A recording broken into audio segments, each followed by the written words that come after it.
For the past 20 years, researchers in the neuroscience of music and in neuropsychology have combined their skills to understand and explain how the brain reacts to music. Music has incredible therapeutic virtues, but they are still largely unknown or unjustly underestimated. Okay, on y va.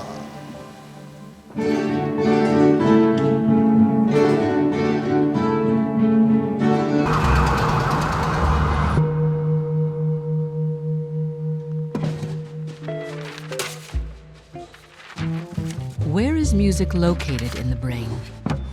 How, from our first to our last breath, does our brain manage to store and preserve so many sounds, words, and music? That's what neuroscientist David Popel and his students are interested in.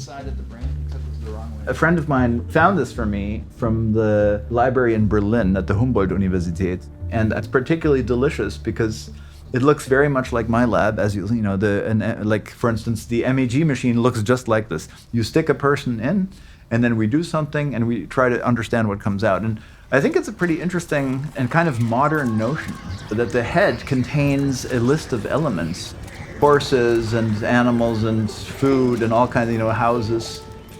What I find so compelling about this is that there are psychological primitives. That there's a list of things that it's in your head. I mean, the parts list. In the case of speech and language, we have very clear theories of what it is that's stored. Informally, we call them words. So what you do as the speech is coming towards you is you parse the signal into primitives. The elementary Lego blocks are these chunks, about the size of a syllable. Now, in the musical case, we don't actually know. What are the primitives? I mean, what are the Lego blocks that you store? How come as a musician or... Surtout quand je jamme avec du monde, de temps en temps, ça arrive que j'atteins ce point-là où il y a comme une interaction entre nous autres, puis quelque chose qui se crée, puis c'est un peu inexplicable, c'est juste comme quelque chose qui naît de l'interaction musicale entre plusieurs personnes. Puis on dirait que c'est sacré ce moment-là. Colliculus, they all have funny anatomic names. And now the final step is, well, how is the information stored? That's sort of the holy grail for research. What is actually the neural code? The fact of the matter is we have absolutely no idea. So if you said to me, cocktail, I haven't the vaguest idea how that's actually...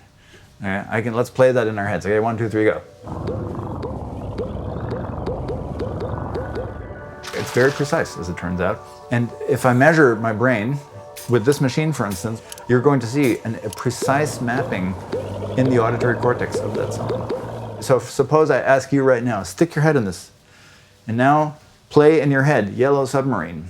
Okay? And then I'm going to play Yellow Submarine to you. I can show you, and I have, these are experiments we are doing.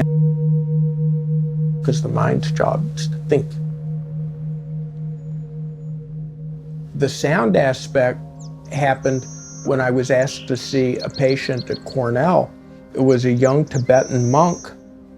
He improved enough to leave the hospital and brought me in as a gift a Tibetan metal singing bowl, which are musical instruments. They're made of between 7 and 9 different metals, each vibrating at a different tone, so they sound like church bells.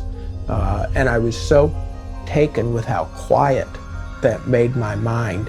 And I'd already been working with my patients with guided imagery and meditation that I started incorporating the sound into that. And then Dr. Gaynor walks in. Dr. Gaynor conducted research on how sound had been used throughout history. He noticed that in all cultures, from Native Americans to ancient Greeks, through Ayurvedic medicine and Tibetan medicine, they all used music. He realized that our medical system was the only one in the world that didn't rely on sound and music for healing. He took an active interest in psychoneuronal immunology, and the effects of music and sound on heart rate variations. He also looked into the brain's neurotransmitters, as well as the brainwaves themselves. And later, there were even studies showing how music and relaxation and meditation could affect numerous genes that had to do with cancer in a positive way. He realized that when our heart rate is regular, our brainwaves are equally calmer, more relaxed. However, the opposite is also true.